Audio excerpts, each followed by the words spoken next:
Welcome back. It's Joseph for Zenny62 discussing Loki episode 4. Let me just say that this was such a great episode. Stay tuned throughout the whole video, give you some insight, what I think will happen. And basically, I'm going to tell you that there are going to be spoilers in this video. So as we can see, we're in Asgard, and we see Lady Loki, or a child Loki, a female little girl, Loki, playing in Asgard when all of a sudden the TVA enter her playroom. And of course she was abducted and taken from the TVA while she was playing, and they show up, decide and tell her that she had violated the sacred timeline. As a child, I don't know how you would do that, but they take her through the timepad portal and take her to the Time Variance Authority and reset her sacred timeline, as you can see here. So once they're in the Time Variance Authority, the little girl Loki goes through the whole ritual of getting checked into the Time Variance Authority. And to her credit, she seems to be outwitting these Time Variance Authority guards. And as you can see here, this is when previously she opens the time portal and escapes. And she takes that time portal pad from the actress Gugu Mbatha-Raw, who plays the judge in the current episodes and the current timeline. So that tells you a lot about how special this little girl Loki, or Lady Loki, is in this Marvel universe. But also ask another question is, who is this judge played by Gugu Mbatha-Raw, and how was she able to become a judge from being a variant guard? So as predicted, both Loki and Lady Loki end up under guard in the Time Variance Authority. And here we see Loki trying to convince Owen Wilson what he learned about the Time Variance Authority, that everybody there is a variant. Owen Wilson initially is not buying this. The subsequent scenes has Mobius with Ravonna, who is Gugu Mbatha-Raw. And they're having a drink. You know, there seems to be some kind of love interest there, as the case in the comic book series. And so he basically kind of does a little sleight of hand and takes her time pad. And here's where he's looking through it, trying to search for guard C20, who is played by Sasha Lane, and try to find out if it was true what he said about her, that she was unable to speak and that she's dead. And this is what ended up being from that search. So it was during that search where he finds out the truth about C20, and that she has told everybody in this video to the Time Variance Authority that all of them are variants. And it is at that time whether or not they pruned her, or whether or not she's in a different hidden location. But Mobius decides to search through the videos and highlight a section of the video where we see Ravonna, Gugu Mbatha-Raw, his love interest / the judge, basically betraying him because she lied and said that she was an alien. She told Mobius that she was out of her mind and couldn't even speak.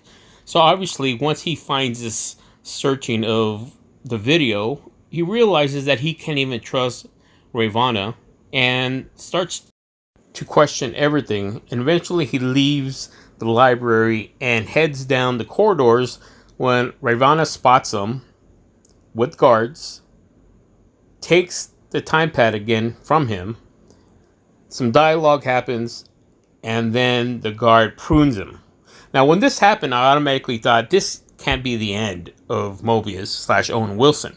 So at this time, I had thought initially, okay, there's another place that they were pruned to, maybe a different timeline.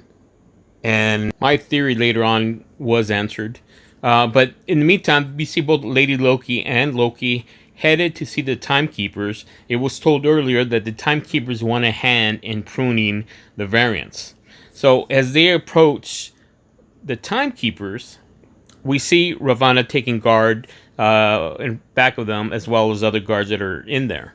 And once they confront the timekeepers, we see the timekeepers above everybody, kind of looking down on them, and each one of them decides one at a time to speak to both Loki and Lady Loki.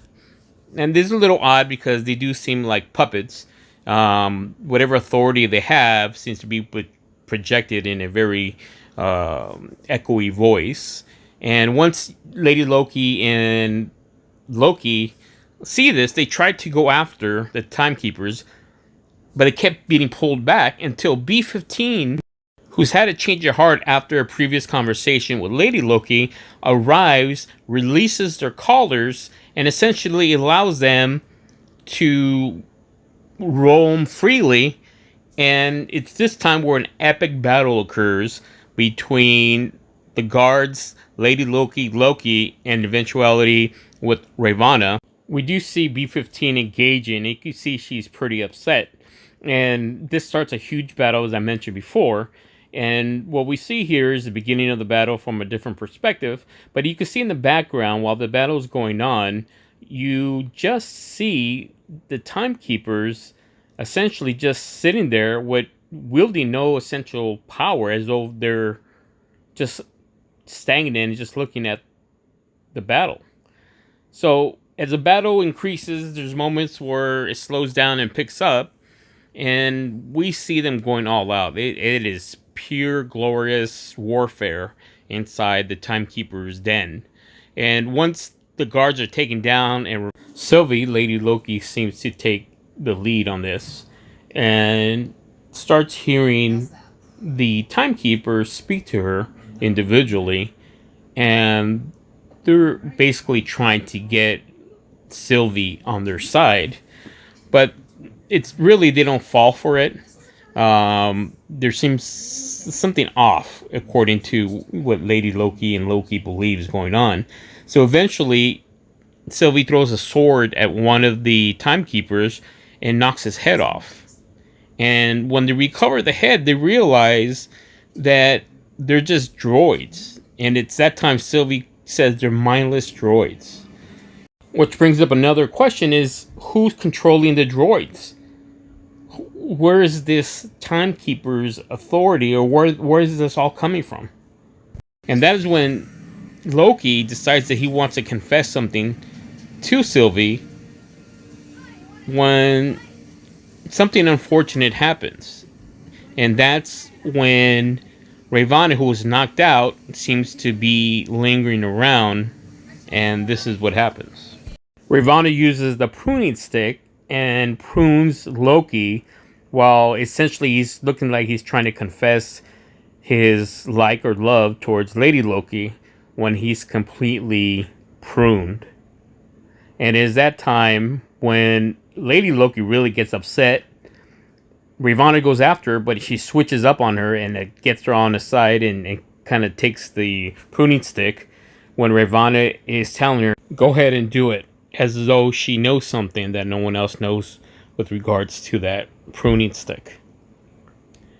So what is to happen now moving forward? This essentially ended episode 4. So as I previously mentioned earlier, that I really predicted that there is something happening when they prune them. They don't necessarily die. And this essentially turns out to be the case. Once the credits roll, we are treated to an end credit scene where we do see Loki laying there thinking he's dead, but in actuality he's not. And this is what we see at the end credit scene.